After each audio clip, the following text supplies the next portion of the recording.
As Profecias do Apocalipse. Uriah Smith. Tradução original.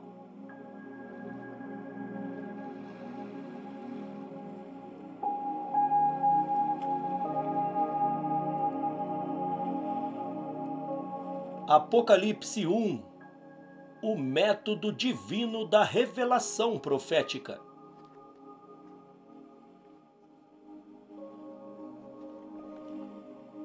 O livro do Apocalipse começa com um anúncio de seu título e com uma bênção dirigida aos que prestam diligente atenção às suas solenes declarações proféticas.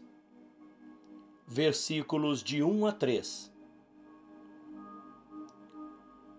Revelação de Jesus Cristo, que Deus lhe deu para mostrar a seus servos as coisas que em breve devem acontecer, e que ele, enviando por intermédio do seu anjo, notificou ao seu servo João, ao qual atestou a palavra de Deus e o testemunho de Jesus Cristo quanto a tudo que viu. Bem-aventurados aqueles que leem e aqueles que ouvem as palavras da profecia e guardam as coisas nelas escritas, pois o tempo está próximo. O título. Os tradutores da Bíblia deram a este livro o título de Apocalipse do Apóstolo São João. R.C. Apocalipse de João. R.A. Mas, ao fazê-lo, contradizem as primeiras palavras do próprio livro, que declara ser a revelação de Jesus Cristo. Jesus Cristo é o revelador e não João. João é apenas um instrumento usado por Cristo para escrever esta revelação destinada a beneficiar sua igreja. Este João é o discípulo a quem Jesus amou e favoreceu entre os 12. Foi evangelista, apóstolo e autor do Evangelho e das epístolas que levam o seu nome.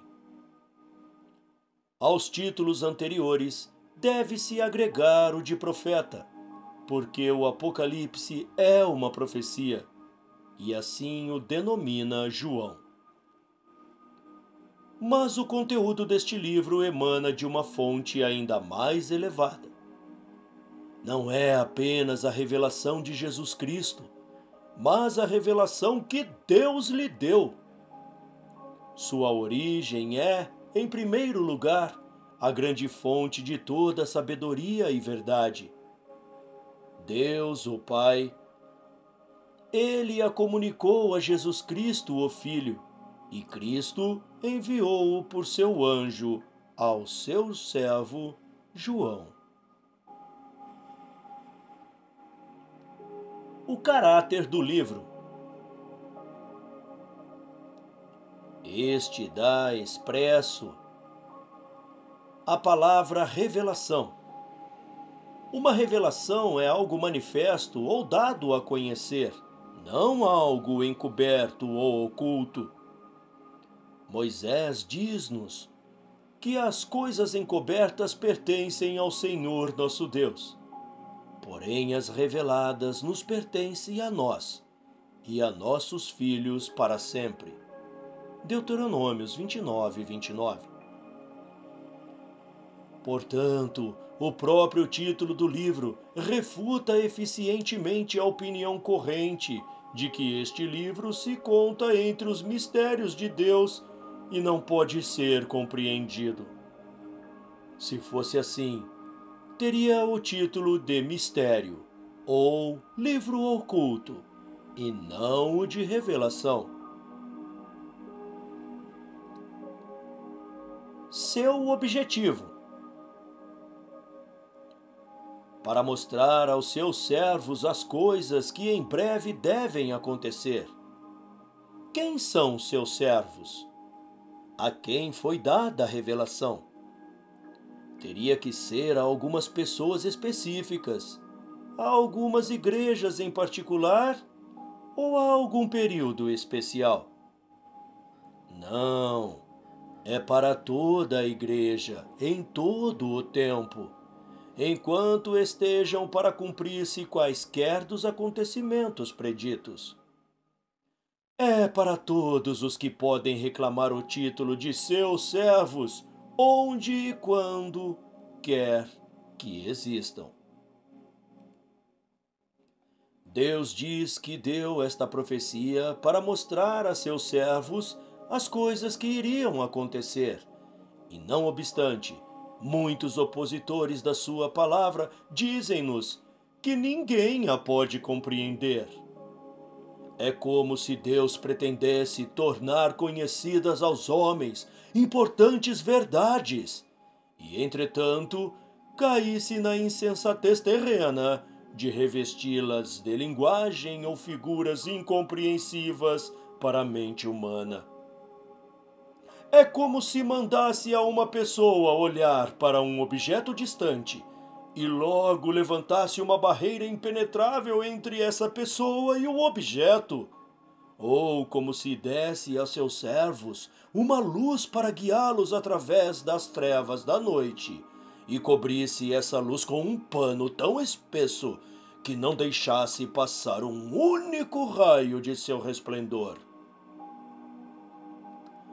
Como desonram a Deus os que assim brincam com a sua palavra! Não! O Apocalipse realizará o objetivo para o qual foi dado, e seus servos conhecerão por seu intermédio as coisas que em breve devem acontecer e que dizem respeito à sua salvação eterna. Seu anjo. Cristo enviou o Apocalipse e notificou a João pelo seu anjo. Parece que aqui se trata de um anjo em particular. Que anjo poderia com propriedade chamar-se o anjo de Cristo? Já encontramos a resposta a esta pergunta em nosso estudo, nos comentários sobre Daniel 10:21.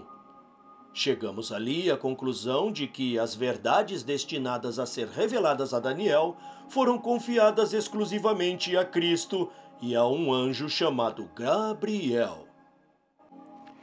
Assim como ao comunicar uma importante verdade ao profeta amado, também é a obra de Cristo no Apocalipse. É a transmissão de uma importante verdade ao discípulo amado. Quem pode ser seu anjo nesta obra, a não ser aquele que ajudou Daniel na obra profética anterior, a saber, o anjo Gabriel? Pareceriam também apropriado que o mesmo anjo empregado para comunicar mensagens ao profeta amado de outrora desempenhasse o mesmo cargo em relação com o profeta João na era evangélica. Ver comentário sobre o Apocalipse 19:10. Uma bênção ao leitor. Bem-aventurado aquele que lê e os que ouvem as palavras desta profecia. R.C. Haverá alguma bênção tão direta e categórica pronunciada sobre a leitura e observância de qualquer outra porção da palavra de Deus? Quanto a isso, nos estimula a estudá-la. Diremos que não se pode compreender? Seria lógico oferecer uma bênção para o estudo de um livro que não nos beneficiaria? Deus pronunciou sua bênção sobre o leitor desta profecia. Pôs o selo da sua aprovação sobre um fervoroso estudo das suas páginas maravilhosas. Com este estímulo de fonte divina, o Filho de Deus não se deixará abalar por 1000 contra-ataques dos homens. todo o cumprimento da profecia impõe deveres. No Apocalipse há coisas que devem ser guardadas e cumpridas, há deveres a fazer como resultado da compreensão e do cumprimento da profecia. Um notável exemplo desta classe pode-se ver no capítulo 14, versículo 2, aonde lemos: Aqui estão os que guardam os mandamentos de Deus e a fé de Jesus. O tempo está próximo, escreve João, e ao dizê-lo nos oferece outro motivo para estudar seu livro. Torna-se cada vez mais importante à medida que nos aproximamos da grande consumação. Com referência a este ponto, oferecemos os pensamentos impressionantes de outro escritor. Abre aspas. Com o passar do tempo, aumenta a importância de estudar o Apocalipse. Nele há coisas que logo devem acontecer. Já quando João registrou as palavras de Deus, o testemunho de Jesus Cristo e todas as coisas que viu, o longo período dentro do qual essas sucessivas cenas se deviam realizar estava próximo. A primeira de toda a série conectada estava a ponto de cumprir-se. Se sua proximidade constituía, então, motivo para estudar o seu conteúdo, quanto mais agora. Cada século que passa, cada ano que transcorre, intensifica a urgência com que devemos prestar atenção a esta parte final da Escritura Sagrada. E porventura não reforça ainda mais a razão de ser desta observação a intensidade do apego de nossos contemporâneos às coisas temporais? Certamente, nunca houve uma época em que uma poderosa influência oposta fosse mais influência corretiva. Como seria bom que todos os cristãos pudessem, na mais ampla medida, receber a bênção prometida àqueles que ouvem as palavras desta profecia e guardam as coisas que nelas estão escritas, porque o tempo está próximo. Fecha aspas. Augusto C. Thompson, Morning Hours in Patmos, páginas 28 e 29. A dedicação. Depois das bênçãos, temos a dedicação nestas palavras. Versículo 4. João, as 7 igrejas que se encontram na Ásia, graça e paz a vós outros, da parte daquele que é, que era e que há de vir, da parte dos 7 espíritos que se acham diante do seu trono e da parte de Jesus Cristo, a fiel testemunha, o primogênito dos mortos e o soberano dos reis da terra. Aquele que nos ama e pelo seu sangue nos libertou dos nossos pecados e nos constituiu reino, sacerdotes para o seu Deus e Pai. A Ele a glória e o domínio pelos séculos dos séculos. Amém. As igrejas da Ásia. Havia mais 7 igrejas na Ásia, mesmo na parte ocidental da Ásia, conhecida por Ásia Menor. E se considerarmos o território ainda menor, a saber, aquela pequena parte da Ásia Menor, onde estavam situadas as 7 igrejas que são mencionadas, notamos que no meio delas havia outras igrejas importantes. Colossos, a cujos irmãos Paulo dirigiu a sua epístola ao Colossenses, estava a pouca distância de Laodiceia. Pátimos, onde João teve sua visão, situava-se mais perto de Mileto que de qualquer das igrejas mencionadas. Além disso, Mileto era um centro importante do cristianismo, considerando-se que Paulo fez a estada ali e mandou chamar os anciãos da igreja de Éfeso para que o encontrassem nesse lugar. Atos, capítulo 20, versículos 17 a 38. Ali deixou em boas mãos cristãs a Trófimo, seu discípulo doente. 2 Timóteo 4:20. Troas, onde Paulo passou um tempo com os discípulos, e de onde, depois de ter esperado passar o sábado, iniciou sua viagem, não estava longe de Pérgamo, cidade nomeada entre as 7 igrejas. Torna-se, pois, interessante destinar por que é que 7 dentre as igrejas da Ásia Menor foram escolhidas como aquelas às quais o Apocalipse foi dedicado.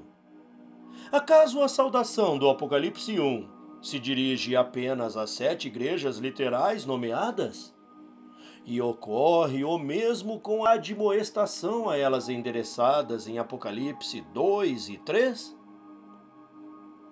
Descrevem coisas que ali existiam, então, ou retratam apenas o que iria suceder mais tarde? Não podemos chegar a esta conclusão por boas e sólidas razões. Todo o livro do Apocalipse é dedicado às 7 igrejas. Apocalipse 1, versículo 3, versículo 11, versículo 19, capítulo 22, versículo 18 e 19. O livro não era mais aplicável a elas do que a outros cristãos da Ásia Menor, como, por exemplo, os que habitavam no Ponto, na Galácia, na Capadócia e na Bitínia, a quem Paulo dirigiu sua epístola, 1 Pedro 1:1, ou aos cristãos de Colossos, Troas e Miletos, localizados no meio das igrejas nomeadas. Apenas uma pequena parte do livro podia referir-se individualmente às 7 igrejas ou a quaisquer cristãos do tempo de João, porque a maioria dos acontecimentos que apresenta estavam tão longe no futuro que não iriam ocorrer durante a geração que então vivia, e nem ainda no tempo da vida dessas igrejas. Por isso, as igrejas específicas não tinham nada a ver com tais eventos. É dito que as 7 estrelas que o Filho do Homem tinha na sua mão direita são os anjos das 7 igrejas. Versículo 20. Sem dúvida, todos concordam que os anjos das igrejas são ministros das igrejas. O fato de estarem na mão direita do Filho do Homem indica o poder mantenedor, a guia e a proteção a eles concedidos. Mas havia apenas 7 na sua mão direita. São apenas 7 os assim cuidados pelo grande mestre das assembleias? Não poderão todos os verdadeiros ministros de todos os tempos evangélicos obter desta imagem o consolo de saber que são sustentados e guiados pela mão direita do grande cabeça da igreja?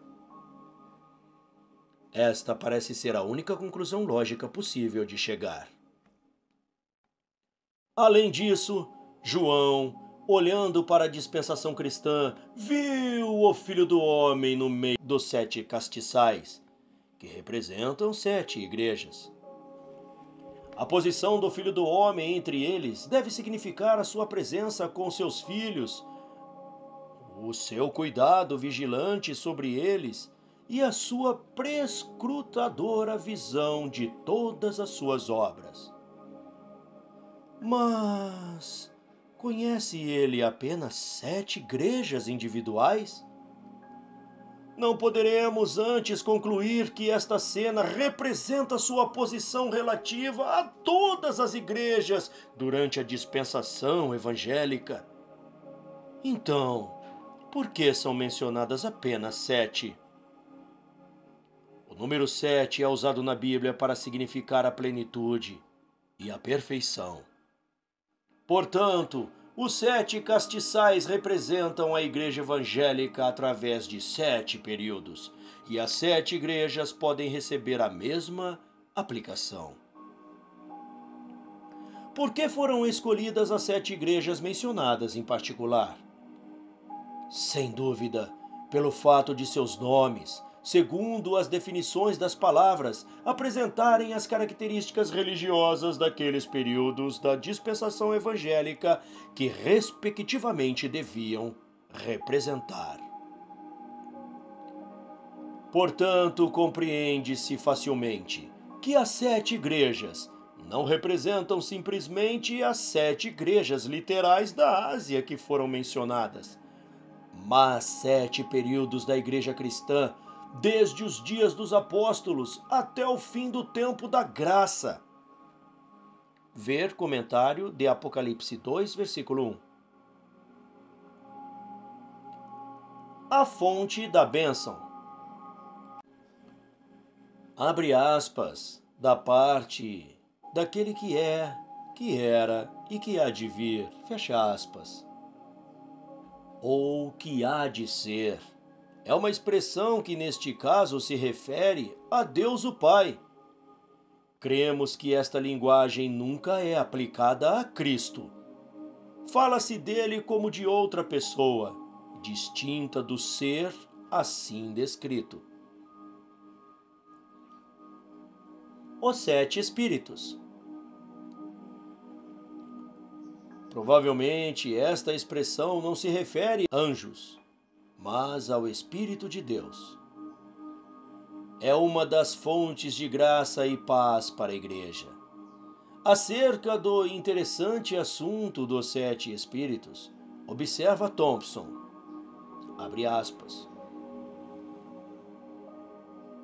Isto é do Espírito Santo, denominado os 7 Espíritos, porque 7 é um número sagrado e perfeito, pois esta designação não lhe é dada para indicar pluralidade interior, mas a plenitude e perfeição dos seus dons e operações.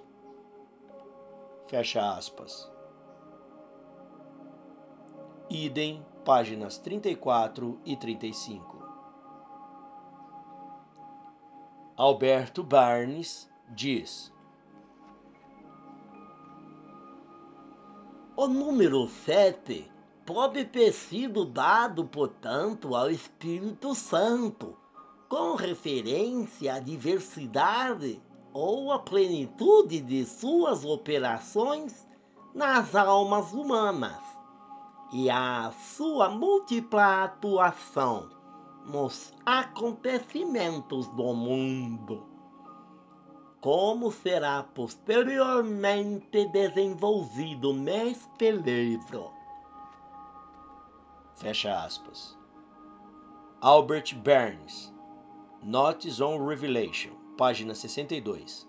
Ver também S.T. Bloomfield, The Greek Testament with English Notes, volume 2, página 505. Comentários sobre o Apocalipse 1:4. O seu trono. Refere-se ao trono de Deus Pai, porque Cristo não ascendeu ainda ao seu próprio trono. Os 7 Espíritos diante do trono talvez indicam o fato do Divino Espírito estar, por assim dizer, pronto para ser enviado, de acordo com uma representação comum nas Escrituras, para cumprir os propósitos importantes nos assuntos dos homens. Albert Barnes, Notes on Revelation, página 62, comentário sobre Apocalipse 1:4. E da parte de Jesus Cristo. Cristo não é, pois, a pessoa que, no versículo anterior, é designada como sendo aquele que é, que era e que há de vir. São aqui mencionadas algumas das principais características que pertencem a Cristo. Ele é a fiel testemunha. O seu testemunho é sempre verdadeiro. Tudo o que promete cumprirá com certeza.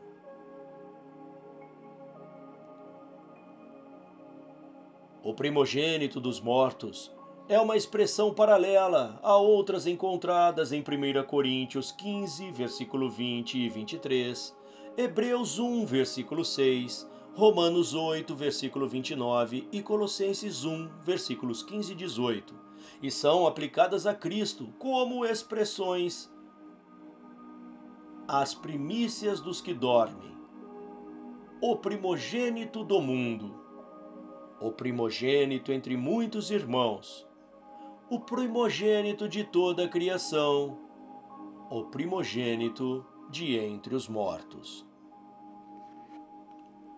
Mas estas expressões não denotam que ele foi o primeiro a ressuscitar, do ponto de vista do tempo, porque antes dele outros ressuscitaram. Ademais, este é um ponto sem importância. Cristo é a figura principal e central de todos os que saíram da sepultura, porque foi em virtude da sua vinda, obra e ressurreição de Cristo que alguns ressuscitaram antes dele. No propósito de Deus, ele foi o primeiro, tanto do ponto de vista de tempo como de importância.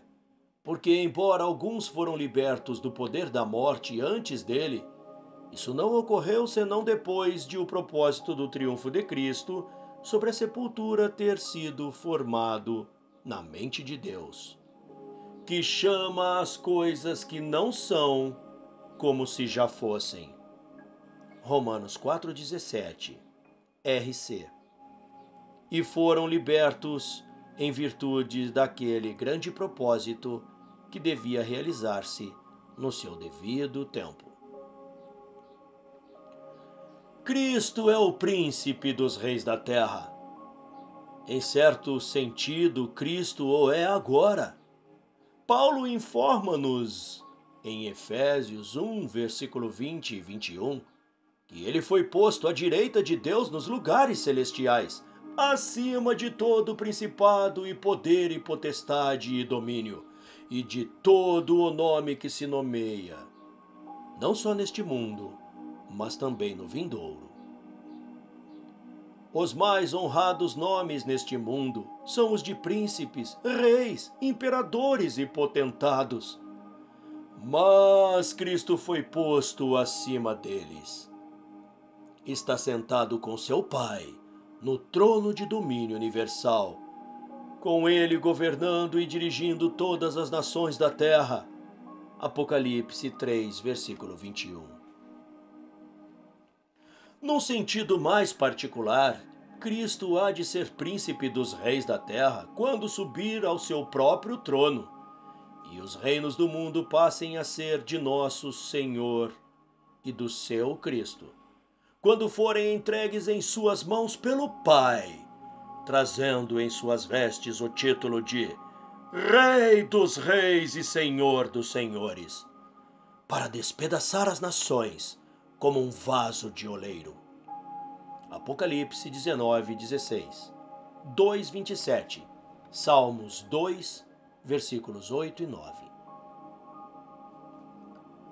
Ademais, fala-se de Cristo como aquele que nos ama e pelo seu sangue nos libertou dos nossos pecados. Talvez cremos que recebemos muito amor de nossos amigos e parentes terrenos, pai, mãe, irmãos ou amigos íntimos. Mas vemos que nenhum amor é digno desse nome comparado com o amor de Cristo por nós. A frase seguinte intensifica o significado das palavras anteriores. E pelo seu sangue nos lavou dos nossos pecados. Que amor teve por nós, disse o apóstolo. Ninguém tem maior amor do que este, de dar a alguém a sua vida pelos seus amigos. João, capítulo 15, versículo 13. Mas Cristo provou o seu amor para conosco, morrendo por nós, sendo nós ainda pecadores. E há algo mais ainda. E nos fez reis e sacerdotes para Deus e seu Pai. Os que éramos leprosos pelo pecado, fomos purificados. Os que éramos inimigos, fomos nós, não só feitos amigos, mas elevados à posição de honra e dignidade. Que amor incomparável! Que provisão sem par fez Deus para que fôssemos purificados do pecado. Consideremos por um momento o serviço do santuário e seu belo significado.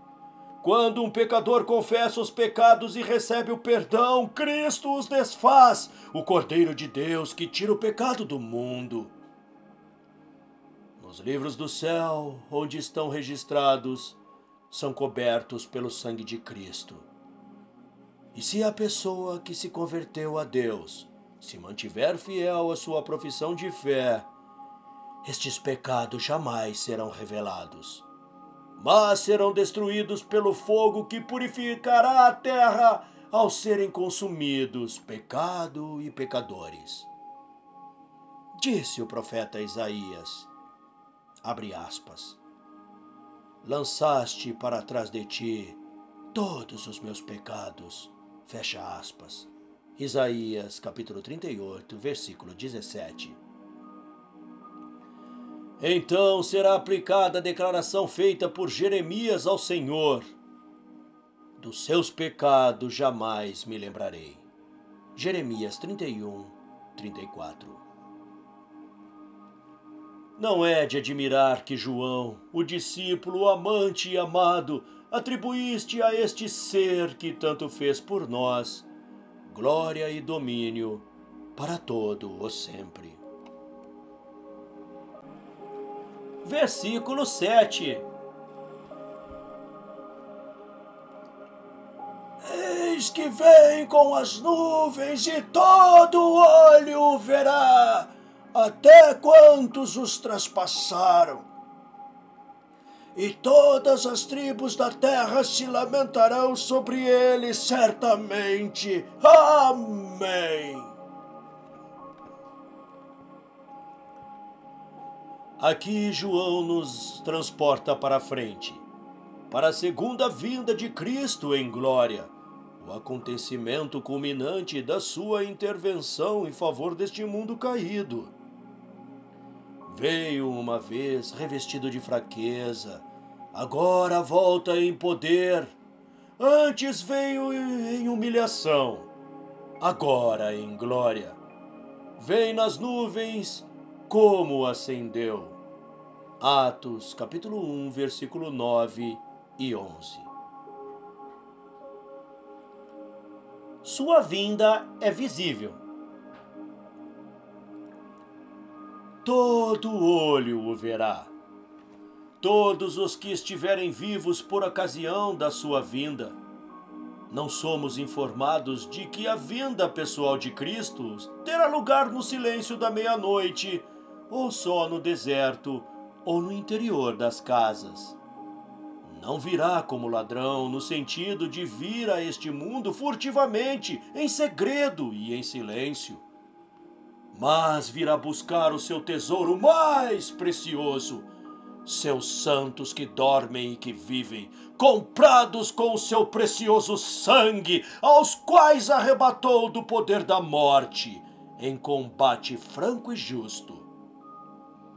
E para este sua vinda não será menos aberta e triunfante. Será com o brilho e resplendor do relâmpago quando fulgura do oriente ao ocidente. Mateus 24, 27. Será como o som de trombeta que penetrará até as mais recônditas profundezas da terra e com uma voz potente que despertará os santos que dormem nos seus leitos de pó. Mateus 24, 31, 1 Tessalonicenses 4, 16. Surpreenderá os ímpios como ladrão, porque obstinadamente fecharam os olhos aos sinais da sua aproximação e se recusaram a crer nas declarações de sua palavra, de que ele se aproximava. Com relação ao segundo advento, não há base nas Escrituras para a representação que fazem alguns de duas vindas, uma privada e outra pública. Até quantos os traspassaram?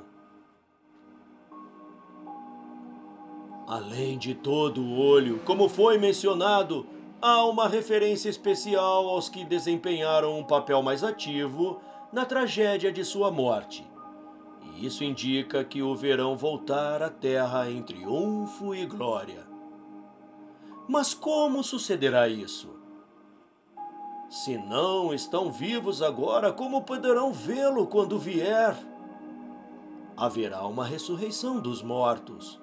Este é o único meio de voltar à vida depois de descer ao sepulcro. Mas como é que esses ímpios estarão vivos nessa altura, visto que a ressurreição geral dos ímpios só terá lugar 1000 anos depois do segundo advento? Apocalipse, capítulo 20, versículo 1 a 6. A esse respeito, Daniel diz, abre aspas, Nesse tempo se levantará Miguel, o grande príncipe e defensor dos filhos de teu povo, e haverá tempo de angústia, qual nunca houve, desde que houve nação até aquele tempo. Mas naquele tempo será salvo o teu povo, todo aquele que for achado inscrito no livro. Muitos dos que dormem no pó da terra ressuscitarão, uns para a vida eterna e outros para a vergonha e horror eterno. Fecha aspas. Daniel, capítulo 12, versículos 1 e 2. Aqui nos é apresentada uma ressurreição parcial, uma ressurreição de certa classe de justos e de ímpios. Ocorre antes da ressurreição geral, de cada um desses grupos. Então serão despertados muitos dos que dormem, não todos, quer dizer, alguns dos justos para a vida eterna e alguns dos ímpios para a vergonha e desprezo eterno.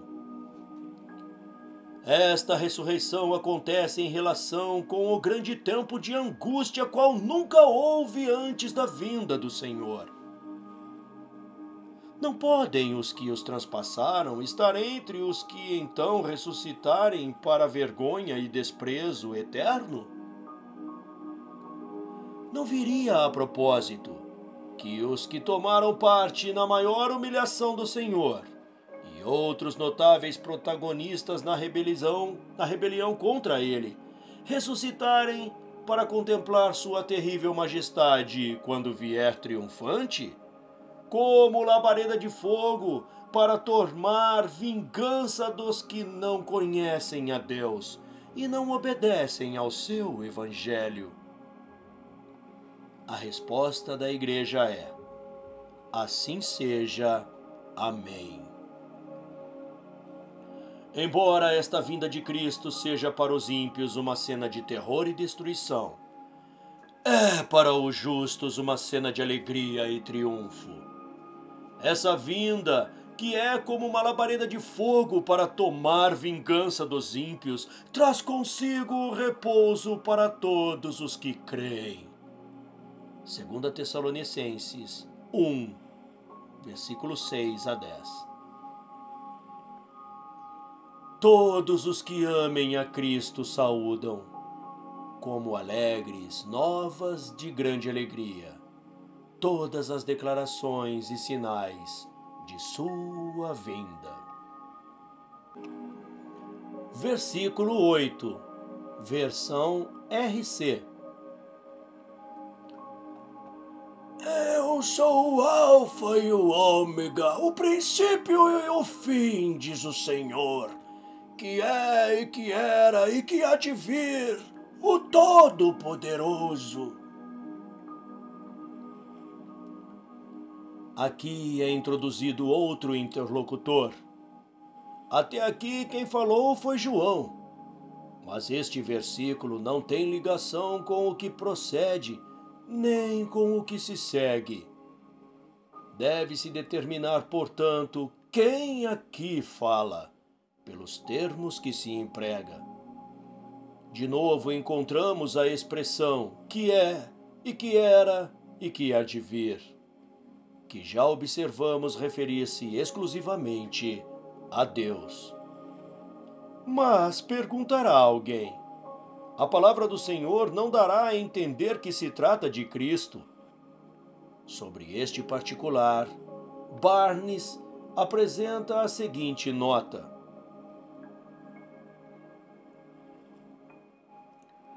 muitos MSS, em vez do Senhor, tem Deus.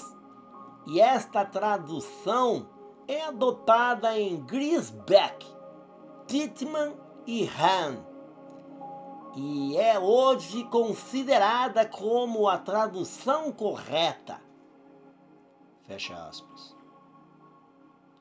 Bloomfield subentende a palavra de Deus e considera as palavras o princípio e o fim como uma interpolação. Assim como propriedade, termina a primeira divisão principal deste capítulo com uma revelação de si mesmo, feita pelo grande Deus, como tendo uma eternidade de existência passada e futura, e poder infinito, estando por isto em condições de realizar as suas ameaças e promessas que nos tem dado neste livro. Versículo 9. Eu, João, irmão vosso e companheiro na tribulação, no reino e na perseverança em Jesus, achei-me na ilha chamada Patmos, por causa da palavra de Deus e do testemunho de Jesus. Estas palavras têm dado motivo a não pequena controvérsia. Será que na realidade João queria dizer que os cristãos no estado presente se encontram no reino de Cristo? Ou, noutros termos, que já se achava estabelecido nos seus dias o reino de Cristo? Se esta linguagem tem alguma relação com o estado presente, deve tê-la num sentido muito limitado e acomodadício.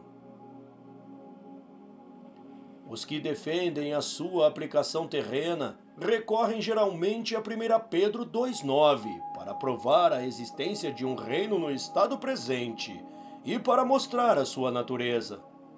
Mas, como observamos o propósito do versículo 6, o reino literal dos santos ainda é no futuro. É por muitas tribulações que nos importa entrar no reino de Deus. Atos 14, 22. Mas quando tivermos entrado no reino, cessou a tribulação. A tribulação e o reino não existem simultaneamente. Murdoch, ao traduzir do siríaco este versículo, omite a palavra reino e apresenta a seguinte tradução, abre aspas, eu, João, vosso irmão e companheiro na aflição e sofrimento que estão em Jesus o Messias. Fecha aspas. Wakefield traduz assim, abre aspas, eu, João, vosso irmão e participante convosco em sofrer a aflição do reino de Jesus Cristo. Fecha aspas.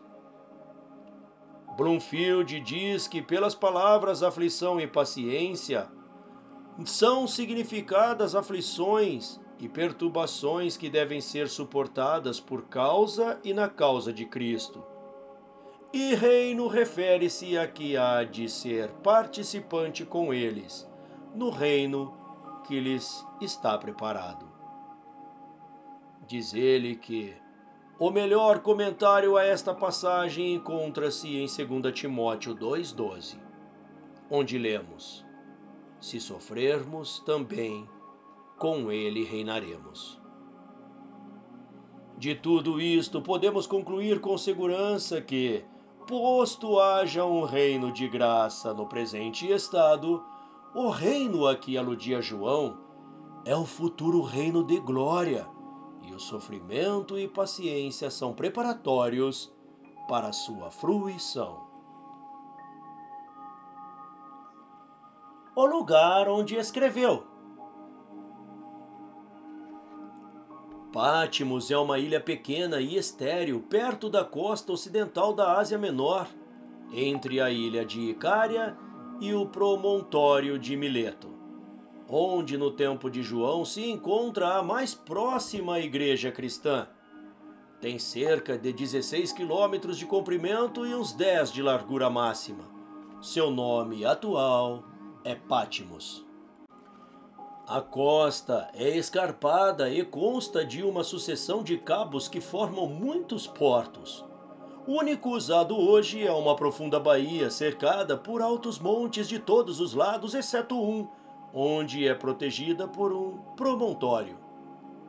A aldeia ligada a este ponto está situada num monte elevado e rochoso, que se ergue à margem do mar. A cerca de meio caminho do monte em que está edificada a aldeia, nota-se uma gruta natural na rocha, onde, segundo a tradição, João teve a sua visão e escreveu o Apocalipse. Devido ao seu caráter agreste e isolado, esta ilha era usada durante o Império Romano como lugar de exílio. Isso nos explica por que João foi banido para ali. Este exílio do apóstolo foi por volta de 94 d.C., sob o imperador Domiciano, da maneira que o Apocalipse foi escrito em 95 ou 96 d.C. Causa do exílio. Por causa da palavra de Deus e do testemunho de Jesus. Este foi o grande delito e crime de João. O tirano Domiciano, revestido então com a púrpura imperial de Roma, era mais eminente por seus vícios do que por sua própria posição civil e recuou perante este idoso mais intrépido apóstolo. Não ousou permitir a promulgação do evangelho em seu reino. Exilou a João para a solitária ilha de Pátmos, onde se podia dizer que estava fora do mundo como se estivesse morto. Depois de encerrá-lo naquele árido lugar e de condená-lo ao cruel trabalho nas minas, o imperador pensou sem dúvida ter eliminado o pregador da justiça e que o mundo não mais ouviria falar dele.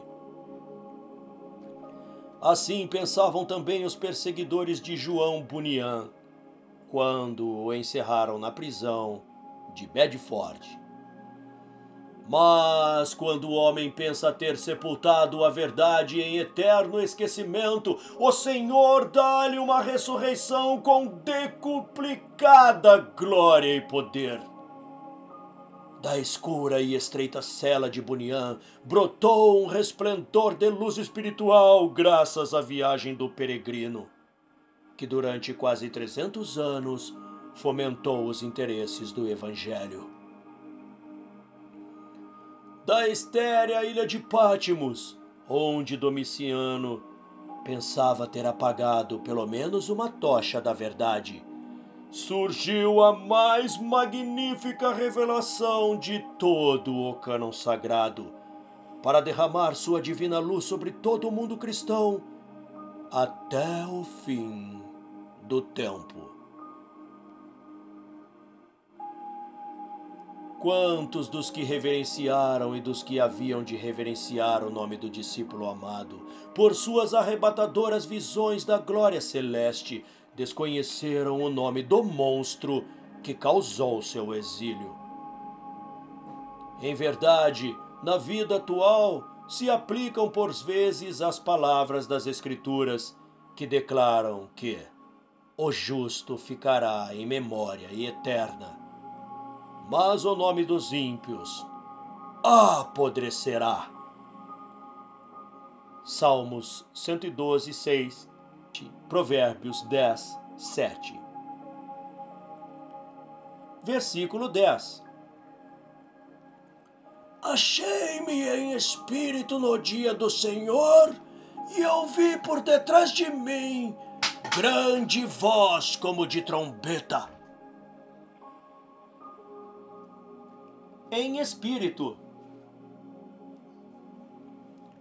Embora João estivesse exilado e separado de todos os que professavam a mesma fé e quase exilado do mundo, não estava separado de Deus, nem de Cristo, nem do Espírito Santo, nem dos anjos. Continuava tendo comunhão com o seu divino Senhor. A expressão em espírito parece denotar o mais sublime estado de elevação espiritual a que uma pessoa pode ser levada pelo Espírito de Deus. Nesta circunstância, João entrou em visão. No dia do Senhor. A que dia se faz referência a esta designação? Uma classe sustenta que a expressão o dia do Senhor abrange toda a dispensação cristã e não significa um dia de 24 horas. Outra classe defende que o dia do Senhor é o dia do juízo, o futuro dia do Senhor, mencionado com frequência nas Escrituras. A terceira opinião é que a expressão se refere ao primeiro dia da semana. Ainda outra classe sustenta que significa o sétimo dia, o sábado do Senhor. Em resposta à primeira destas posições, basta dizer que o livro do Apocalipse é datado por João, na ilha de Patmos, e isso no dia do Senhor. O autor, o lugar onde foi escrito e o dia em que foi datado têm uma existência real, e não apenas simbólica e mística. Mas se dizermos que o dia significa dispensação cristã, lhe damos um significado simbólico ou místico que não é admissível. Nota do tradutor. A expressão domingo, que se lê em algumas versões, não está no original. As Bíblias que saem hoje nos prelos das sociedades bíblicas dizem corretamente Dia do Senhor. Fim da nota do tradutor. Por que precisaria João explicar que escrevia no dia do Senhor se a expressão significava a dispensação cristã? É conhecido o fato de que o Apocalipse foi escrito uns 60 anos depois da morte de Cristo. Segundo a opinião de que é o dia do juízo, não pode ser correta. Embora João tivesse uma visão acerca do dia do juízo, não podia ter nesse dia, que era ainda futuro. A palavra grega em, traduzida por em, foi definida por Taiser assim, referente a tempo. Abre aspas. Períodos ou porções de tempo nos quais sucede algo em, durante. Fecha aspas. Nunca significa acerca de ou sobre.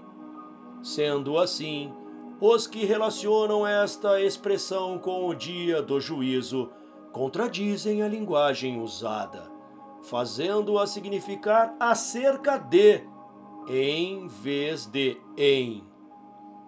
ou fazem João afirmar uma estranha mentira, dizendo que teve uma visão na ilha de Pátimos há 19 séculos, no dia do juízo, que era ainda futuro. O terceiro ponto de vista, o mais generalizado, iguala o dia do Senhor com o primeiro dia da semana. Mas faltam provas de que está certo. O próprio texto não define a expressão dia do Senhor. E neste caso, se a pessoa quer significar primeiro dia da semana, devemos buscar em outro lugar da Bíblia a prova disso. Os únicos outros escritores inspirados que falam do primeiro dia são Mateus, Marcos, Lucas e Paulo, e o designam simplesmente como o primeiro dia da semana. Nunca falam dele, distinguindo-o como superior a um dos outros 6 dias de trabalho. Isto é mais notável do ponto de vista popular, pois 3 deles falam desse dia no próprio tempo em que é dito que pela ressurreição de Cristo, o primeiro dia do Senhor tornou-se o dia do Senhor. E 2 o mencionam 30 anos depois deste acontecimento. É dito que dia do Senhor era a expressão usual para o primeiro dia da semana no tempo de João. Mas perguntamos, onde está a prova disso? Não se pode encontrar. Na verdade, temos provas em contrário. Se esta fosse a designação universal do primeiro dia da semana, quando o Apocalipse foi escrito, o próprio autor devia certamente chamá-lo assim em todos os seus escritos posteriores. Mas João escreveu o Evangelho depois de ter escrito o Apocalipse. E todavia, no Evangelho ele chama o primeiro dia da semana não dia do Senhor, mas simplesmente o primeiro dia da semana. O leitor que quiser provas de que o Evangelho foi escrito depois do Apocalipse, as encontrará nos escritores que são autoridades no assunto. A declaração em favor do primeiro dia fica mais categoricamente refutada pelo fato de que nem Deus nem Cristo jamais reclamaram o primeiro dia como seu, em qualquer sentido diferente do atribuído a qualquer outros dos dias de trabalho. Nenhum deles jamais foi abençoado nem chamado santo. Se devesse chamar-se dia do Senhor, porque nele Cristo ressuscitou, sem dúvida a inspiração nos teria informado disso. Se, na ausência de qualquer instrução referente à ressurreição, chamarmos dia do Senhor o dia quando ela se realizou, por que não daríamos o mesmo nome aos dias em que se efetuaram a crucificação e a ascensão, que para o plano de salvação representam eventos tão essenciais como a ressurreição? Tendo sido refutada as 3 posições já examinadas, a quarta, a saber, a que identifica o dia do Senhor como sábado, reclama nossa atenção. Em favor deste ponto de vista, pode-se dar as provas mais claras. Quando, no princípio, Deus deu ao homem 6 dias na semana para trabalhar, expressamente reservou para si o 7º dia, colocou nele a sua bênção e reclamou como seu santo dia. Gênesis 2, versículos 1 a 3. Moisés disse a Israel no deserto de Sim, no 6º dia da semana, abre aspas, amanhã é repouso, o santo sábado do Senhor. Fecha aspas. Êxodo 16, 23. Chegamos ao Sinai, onde o grande legislador proclamou os seus preceitos morais com terrível solenidade, e neste supremo código assim reclama o seu santo dia. Abre aspas. O 7º dia é o sábado do Senhor teu Deus, porque em 6 dias fez o Senhor os céus, a terra e o mar, e tudo o que neles há, e ao sétimo dia descansou. Portanto, abençoou o Senhor o dia de sábado e o santificou. Fecha aspas. Pelo profeta Isaías, 800 anos mais tarde, falou Deus nos seguintes termos, abre aspas: se desviares o teu pé de profanar o sábado e de cuidar dos teus próprios interesses no meu santo dia, então te deleitarás no Senhor. Fecha aspas. Isaías capítulo 58, versículos 13 e 14. Chegamos aos tempos do Novo Testamento e aquele que é um com o Pai declara expressamente: o Filho do Homem, até do sábado, é Senhor. Marcos capítulo 2, versículo 28. Por que alguém negar que o dia que ele enfaticamente declarou que era do Senhor seja de fato o dia do Senhor? Vemos assim que quer que esse título se refira ao Pai, quer ao Filho, nenhum outro dia pode ser chamado dia do Senhor, senão o sábado do grande Criador. Na dispensação cristã, há um dia distinto, acima dos outros dias da semana, como sendo o dia do Senhor. Quão completamente este fato refuta a pretensão de alguns que afirmam não haver sábado nesta dispensação, mas que todos os dias são iguais! Ao chamá-lo dia do Senhor, o apóstolo deu-nos, cerca de fim do primeiro século, a sanção apostólica à observância do único dia que pode ser chamado o dia do Senhor, que é o sétimo dia da semana. Quando Cristo estava na terra, indicou claramente qual era seu dia ao dizer, abre aspas, o Filho do Homem até do sábado é Senhor. Fecha aspas. Mateus 12, 8. Se tivesse dito, o Filho do Homem até do primeiro dia da semana é o Senhor, não seria isso apresentado como prova concludente de que o primeiro dia da semana é o dia do Senhor? Certamente que sim, e com boa razão.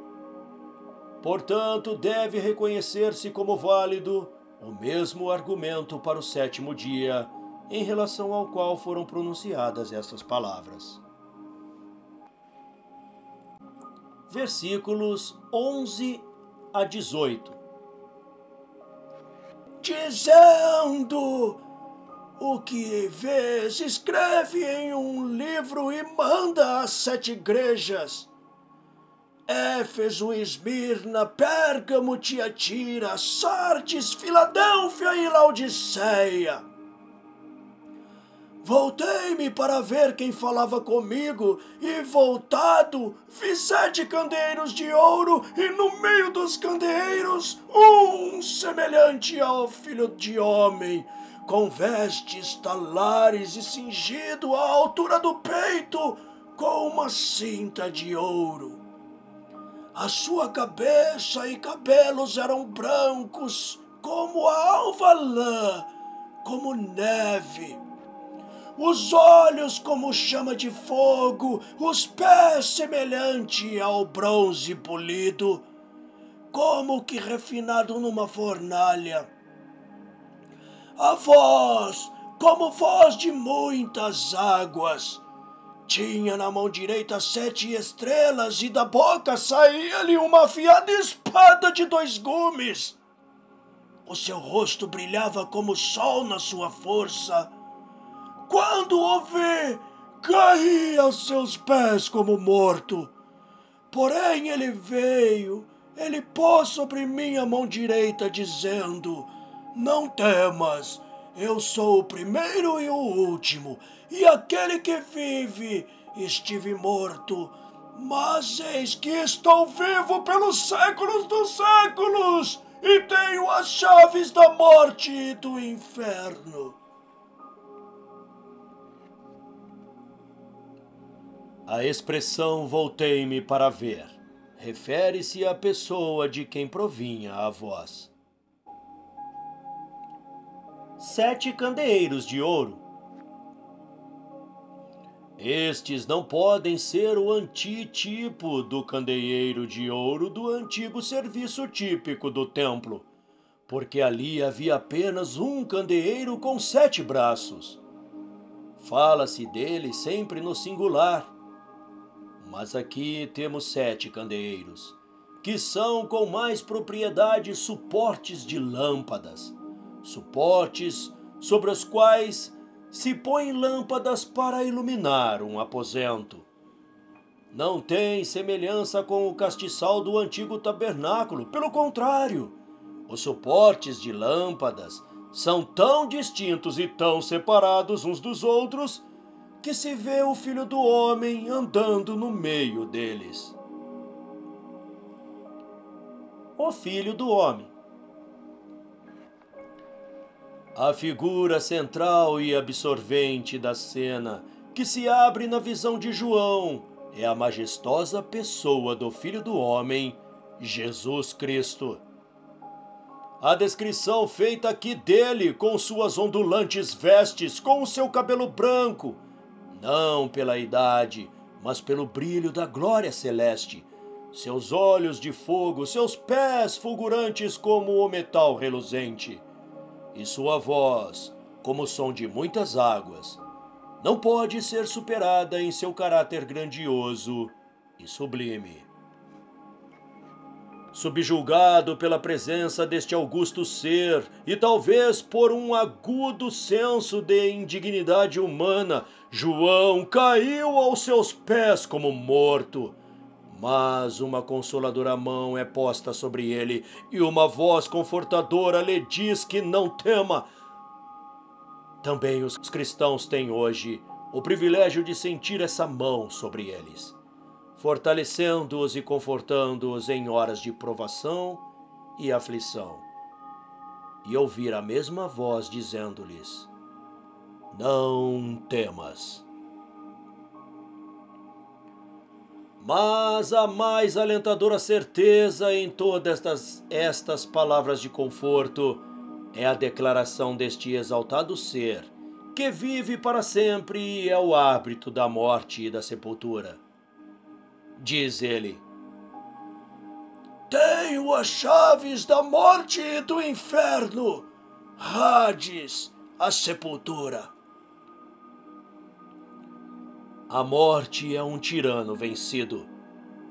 Ela pode recolher nos sepulcros os seres preciosos da terra e alegrar-se durante um certo tempo com o seu aparente triunfo, mas está realizando um trabalho infrutífero, porque a chave da sua escura prisão foi arrebatada de sua escura prisão e está agora segura nas mãos de alguém mais poderoso do que ela.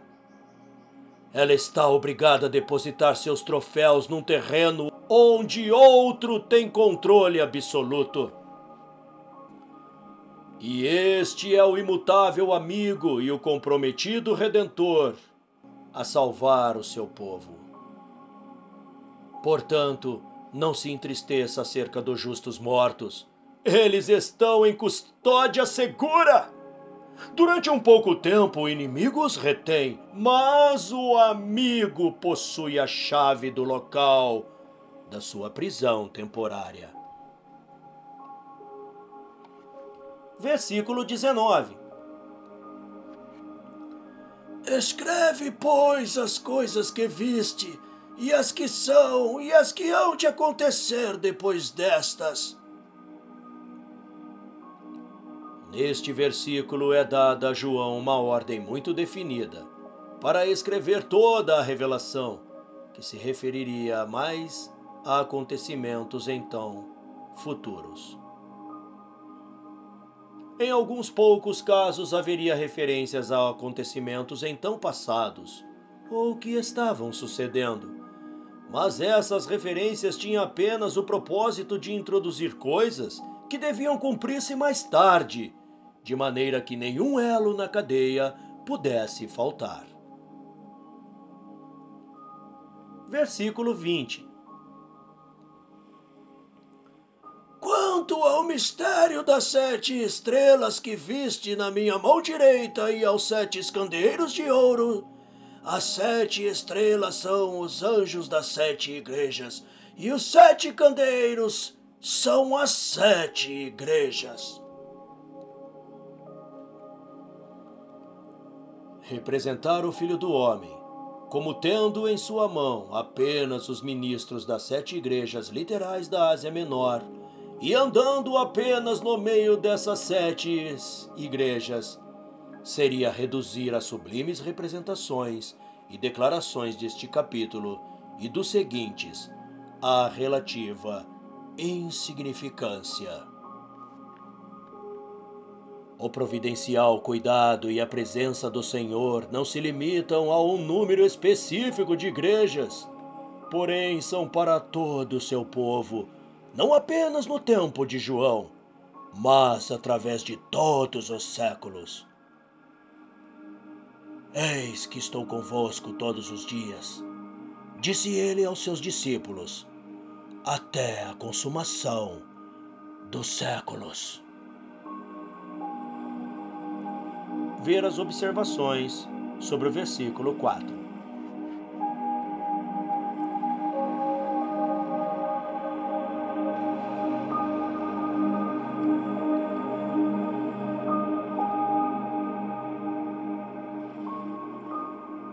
Continua no próximo audiobook.